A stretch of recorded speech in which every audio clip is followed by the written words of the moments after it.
go on to the second half of chapter 10, which is looking at statistics and analyzing data. Today we are doing 10.6 samples and populations.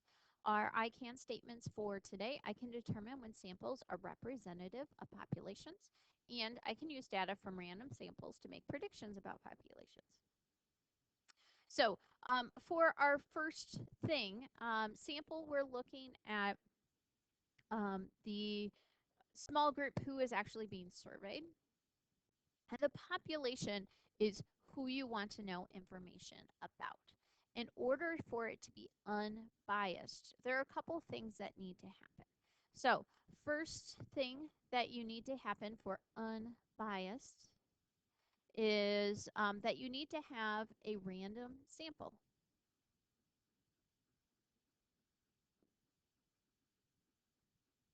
For a random sample, everyone has a chance to be chosen.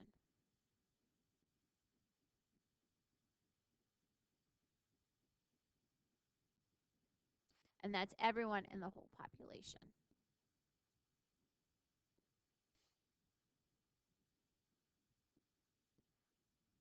And then for the second one, you need to have a large sample size. If you do a random sample and you want to know information about a whole town and you talk to 2 people, that's not going to be enough people to be representative. Okay, sometimes for the word unbiased, sometimes you also see the word representative. It means it's accurate. It represents the population. Okay, so for this one, you want to estimate the number of students in a high school who ride the bus. The number of students in a high school, that's your population. We want to know about people in the whole high school.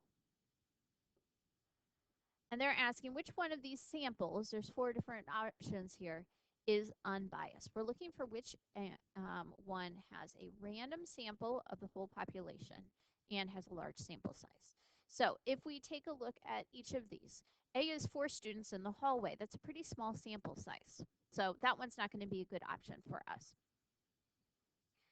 B, all students in the marching band. Well, I don't want to know information about the band. I want to know about everybody in the high school. So that's not going to be a sample of the whole population. So no, that one doesn't work for me as well. Okay, and then for C, I have 50 seniors at random. Again, my population is all the students in the high school, so I don't want to know just about seniors. So even though it's a random sample, it's not going to be unbiased because it's just looking at seniors who are all old enough to drive. Probably not as many of those take the bus as, say, freshmen and sophomores that are younger. And then D, 100 students at random during lunch. Everybody's going to be there for lunch, so all of the different students have a chance to be chosen. 100 students is a lot. That's a pretty big sample size. So out of our 4 options there, D is going to be the one that's unbiased or representative for the population. Now for number 1 here, it says you want to estimate the number of seniors in a high school who ride the school bus. Which sample is unbiased and explain. So if we go back to our last one with all 4 choices, the one for that one that's best, that's going to be C. I'm going to erase my writing right here so you can see the letters. C is going to be the best one on that one because it's 50 seniors at random. I only want to know information about seniors, so I should only ask seniors. So for this one, sample C is going to be our best bet. Only asks seniors and is a random sample.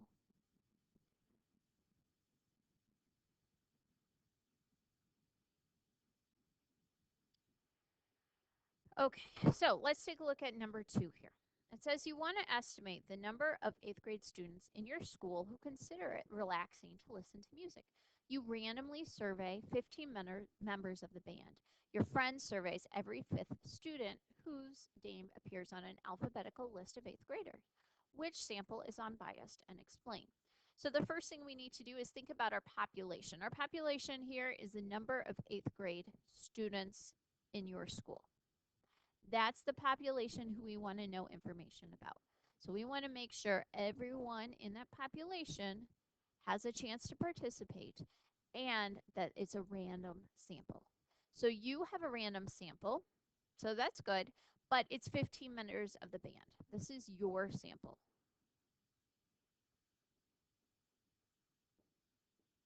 You only talk to people in the band about music. People in the band probably like music and consider it relaxing. Okay, and then my friend surveys every fifth student. That's her sample. Okay, so if she's sampling every fifth student, everybody in the 8th grade has a chance to be chosen. Not everybody's going to be chosen, but everybody has a chance. So which one is unbiased? Your friends.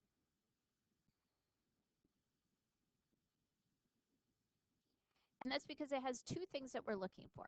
It is a random sample of the whole population.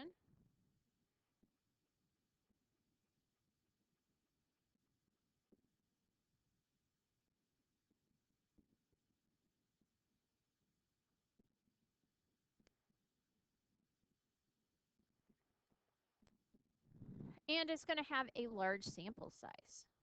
Every one out of every 5, so about 20% of the students are going to be chosen. When you're explaining here for which one is valid or which one is unbiased, the same thing, you're looking for those two things, the sample size being large, and you kind of have to use your judgment about that, and using a random sample of the whole population. All right, let's take a look at this next one. It says, you want to know how the residents of your town feel about adding a new stop sign. Determine whether each conclusion is valid. So before I start looking at my information here, I need to think about our population. My population is this, residents of the town. That's my population. I want to know about everybody in their town and the opinion about that stop sign. So that's my population. Okay, so A, you survey the 20 residents who live closest to the new sign. This is my sample, the 20 residents who live closest to the sign. That's the first sample. 15 support the sign, 5 do not. So you conclude that 75% of the residents of your town support the new sign. So in order for it to be valid, we need to make sure that it's unbiased. Valid means that you have an unbiased sample. It's another way of saying the same thing. Okay, so my sample, I want to know about residents of my town, and I only asked people who live closest to it. So no, it's not going to be valid because I only asked people close to the sign.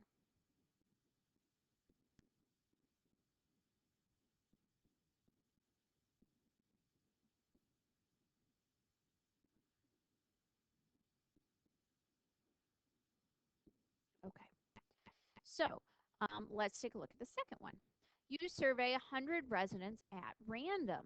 40%, 40, sorry, not 40%, 40 support the new sign and 60 do not.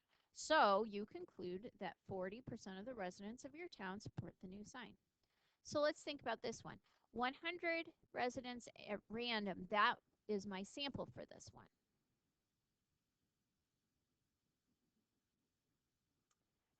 Okay. So 40 out of 100, that's 40%.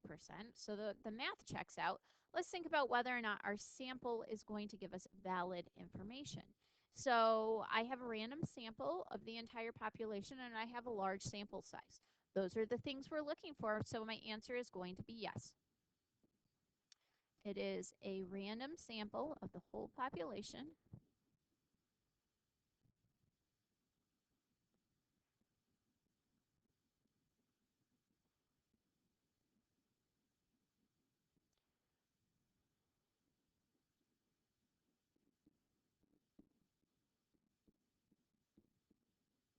And it has a large sample size.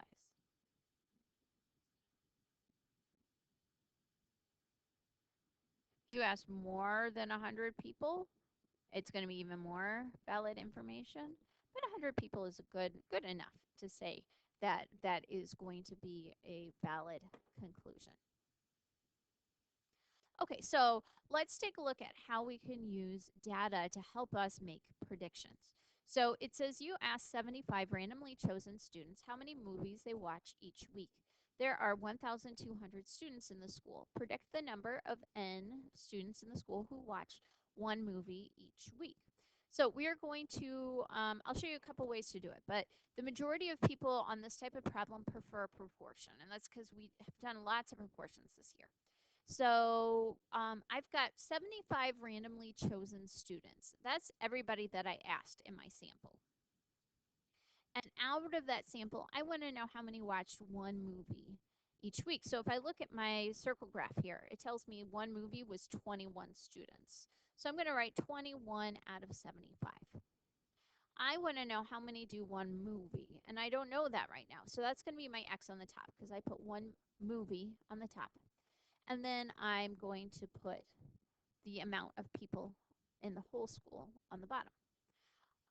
So now I'm going to go ahead and solve this. I'm going to go ahead and use cross products since I don't see an easy multiplication pattern side to side. So I have 75 times x, that's going to be 75x. And then I'm going to multiply 21 times 1,200. And that gives me 25,200. Now to finish solving this, I need to divide both sides by 75. That cancels out my multiplication.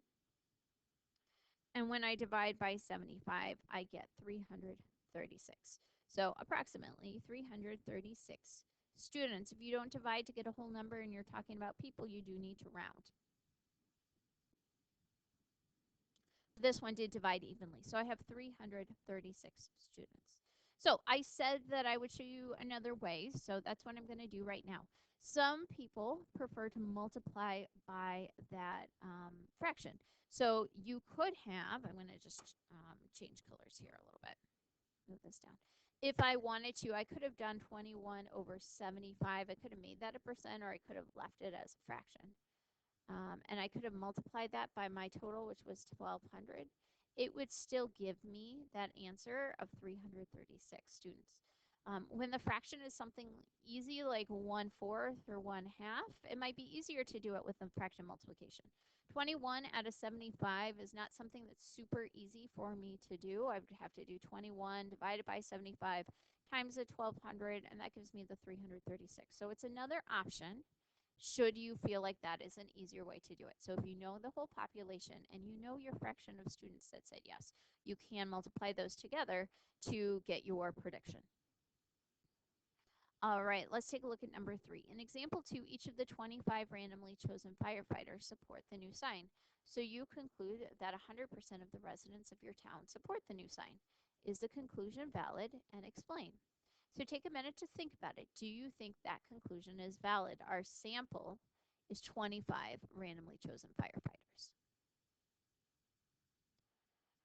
All right, so hopefully on this one you thought no.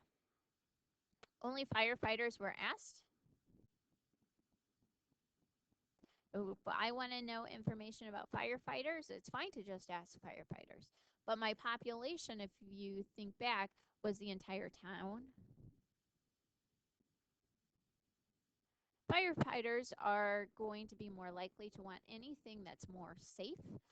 So yeah, they're going to represent and say, yeah, we want the new sign. It's going to keep everything safer. But people in the town that aren't by it probably don't care.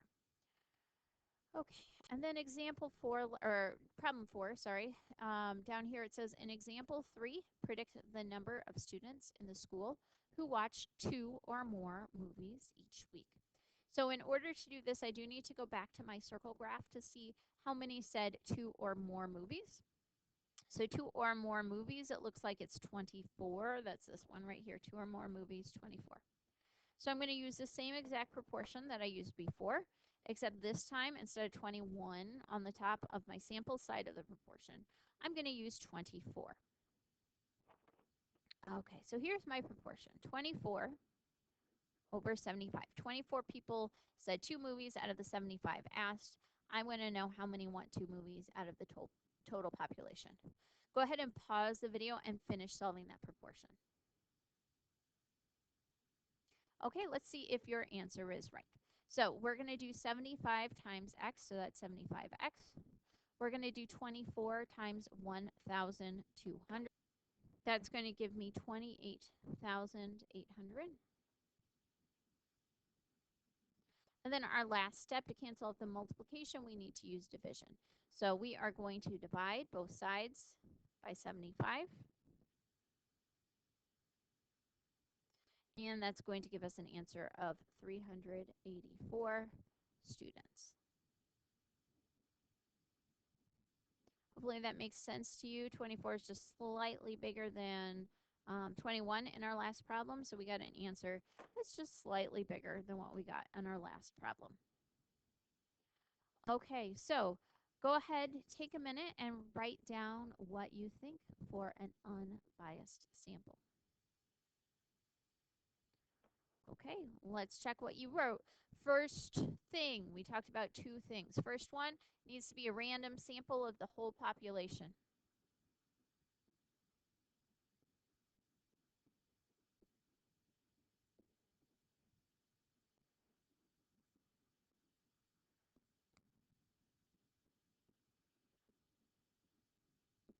And for our second one, it needs to have a large sample size.